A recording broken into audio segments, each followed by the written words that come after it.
So it's rainy day season and naisip kong gumawa ng top 10 videos of the perfumes na I would wear during this rainy day season. And we all know na rainy day season sa Pilipinas is hindi naman sobrang lamig talaga, but it is at least cool, no? At least hindi na yung sobrang init.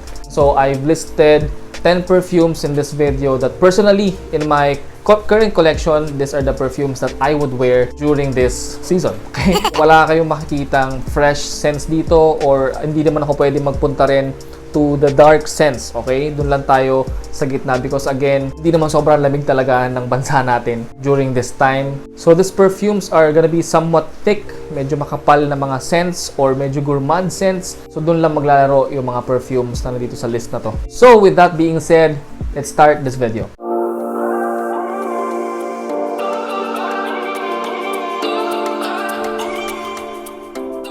First on our list is from CK. This is CK Shock. Okay, this one is a great oriental fragrance, tobacco yet sweet, alam mo yon. But it's not something na magiging off ka, especially if you're new. Okay, huwag kayong matakot na it's a tobacco-based fragrance. Baka isipin nyo masyadong matapang or baka hindi nyo kayang dalhin. Definitely hindi. It's okay for newbies. Okay, actually very pleasant scent. In-spray ko siya actually kasi bango. Wait lang.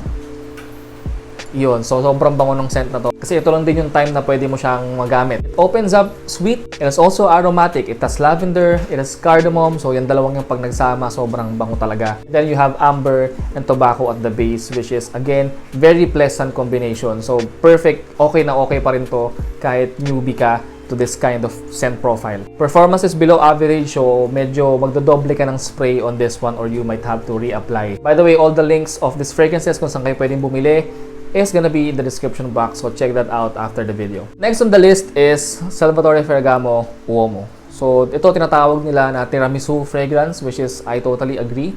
So yung, di ba, if kumain ka ng tiramisu, sweet siya, tapos parang mapait because of the coffee, mayroon din because of the wine.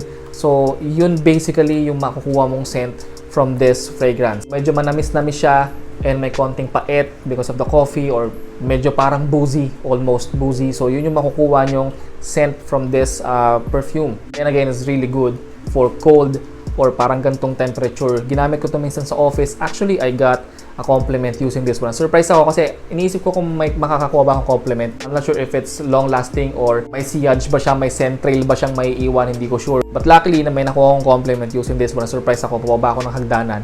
And then yung office mate ko following me, sinabihan niya ako na nga, ang bango daw ng perfume. So, ibig sabihin, performing si Uomo by Salvatore Ferragamo. That time, maulan-ulan din yun. So, talagang ginamit ko siya nung panahon na yun. So, yun, that's Salvatore Ferragamo Uomo. Next one is Spicebomb from Viktor and Rolf. This one is spicy. Okay, from the name itself, it has a lot of pepper. Hindi siya sobrang fresh, but at the same time hindi siya malalim. So talagang okay na okay siya sa gantong panahon. Opens up with a very airy, spicy pepper. So perfect to sa mga gantong panahon talaga. Hindi mo siya mahirap siyang suotin sa mainit kasi nakaka-cloying siya, no? Medyo magiging aggressive siya pag mainit. So ito yung pagkakataon para magamit mo yung gantong klase ng scent. Also, I get sophistication to the scent. Hindi siya yung basta-bastang scent lang. Alam mo yun, you know na parang high quality yung scent nitong perfume na to. So talaga pag naamoy mo to sa isang tao, parang uy, ayos to, parang siguro mayaman to, parang ganyan. Yun yung amoy nitong perfume na to. So that's Spicebomb from Viktor and Rolf. Next is from Azzaro, and this is Azzaro Wanted by Night. This is for nighttime use, for cold weather, for dates, ganyan. So okay din tong gamitin sa ganitong mga panahon. Sa gabi, sobrang solid to, sinasabi ko sa inyo. Sobrang mag-work to pag malamig, tapos bandang ganun mo gagamitin. Sobrang okay to. Opening is fruity, and then some spiciness from the cinnamon, and then meron siyang smoky incensey, and then tobacco and amber at the base. So mukhang nakakatakot for newbie, pero actually hindi. Still a designer perfume. So okay to for starter. Kahit starter ka, okay lang sa yung gamitin tong perfume na to. It's really good, above average. Everything is above average on this perfume. So talagang matutuwa kayo owning a bottle of Azzaro Wanted by Night. Next one is, wala pa akong bote. Hindi ako makahanap ng bote. Nahihirapan ako. But I'm sure kung nanonood kayo ng videos ko, nakita nyo na to one time in some of my videos. That's By the Fireplace by Maison Martin Margiela Replica. Naubos na, unfortunately, yung decant na binili ko from MSM, from Mike. Nabili ko yon ng 10 ml for 700 pesos. check nyo doon, dalagay ko yung link ng store niya kung gusto nyo bumili ng mga niche perfumes. You can check out yung store ni Mike sa MSM, sa Shopee.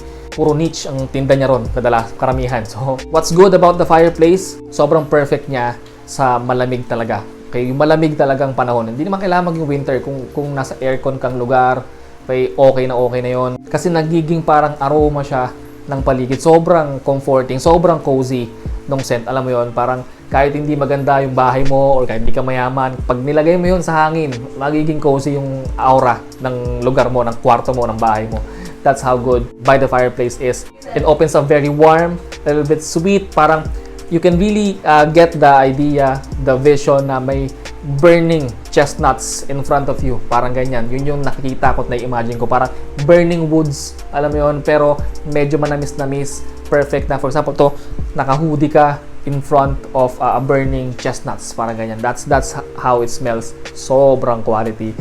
Kung meron man sa inyong may mga bote, okay, ng By the Fireplace or kahit partial bottles, palag na yan, DM me and naghahanap ako niyan. Please, bentahan niyo po ako. So, yan. So, that's By the Fireplace by Replica Maison Martin Margiela. Next on the list is from Montale. This is Chocolate Greedy. As a person, guys, mahilig ako sa chocolate flavored na pagkain. Nung nalaman ko na mayroon chocolate-based fragrance like Montale, itong Chocolate Greedy, hinahanap ko, binili ko, and I'm actually enjoying this fragrance. Yung scent nito is parang, it opens up very fruity, na parang nababalutan ng chocolate, milk chocolate na chocolate. So, that's how it smells. Gumawa ko ng picture niya na parang orange flavored na cookies, parang ganyan. Pero, ano lang yun, just for you to have an idea how it smells. But actually, sa hangin, it smells like lactonic. Yung parang milky, chocolatey na medyo may konting citrus, parang ganyan. So, sobrang ganda ng amoy. So, if you like chocolate-based fragrance, this is a good option for you, Montale Chocolate Greedy. Next one is a coffee-based fragrance ulit. This is French Coffee by Rehab. Ito natin ang pinakamura dito sa list na to. 1,100 ko ito nabili sa Perfumes from Dubai PFD on Lazada. It will be also linked in the description box. This one smells like a strong latte. Parang ganyan. If you want to smell like coffee, like latte, okay na okay to. Kaya ako to nabili, kaya ako rin to naisip na gamitin for this kind of weather. Kasi, I don't know about you, pero ako, naiisip ko minsan like mag-iya sa coffee shop, ganyan. Tapos, di ba, usually sa Starbucks and other coffee shops, usually malamig. And then, you can smell yung amoy ng coffee or ng coffee bean. And then, it makes the aura, okay, the ambience very cozy, di ba? Usually, ganun sa mga coffee shop. So, if you want to get that vibe, tapos dito lang ako sa bahay or hindi naman pupunta ng coffee shop, I can use this fragrance to make me feel like that, parang ganyan. 2 sprays of this perfume is enough. It will last on my clothes for hanggang kinabukasan. So, okay din performance-wise kahit mura lang siya, 1,100. And again, that coffee vibe, that cozy coffee shop vibe, okay, sa sarili mo and sa kung saan kang nakapwesto, that is what you'll get on this fragrance. Rehab French Coffee. Next fragrance is not a decan, but it's actually part of a discovery set that I got from Your Pinoy Fraghead, owned by Lawrence. Isa sa mga kaibigan natin sa community. This is from the house of Nishane. This is Nishane Ani. The first time I smelled this one, sabi ko, this can be my signature scent. Alam nila yan na sinabi ko yan. This is warm, spicy vanilla. Okay, that's how it smells.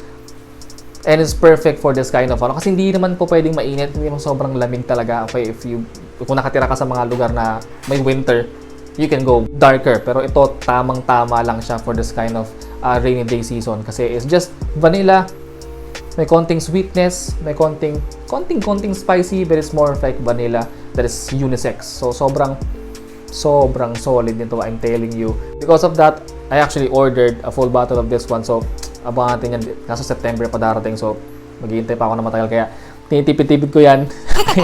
For special use lang talaga yan. And perfect for this kind of, this kind of weather. Rainy day season. Nishane Ani. Sobrang galing. Sobrang ganda. One of my favorites so far. Okay, Nishane Ani from Nishane. Next fragrance is another gourmand fragrance. This is from Paco Rabbane, and this is 1 Million Lucky. So, You can't think of any other time na gamitin to if you're living in the Philippines or any tropical country other than the rainy day season. It opens up fruity yung opening niya, and then after a few seconds, tumalabas yung hazelnut. Okay, so that's how it smells to me.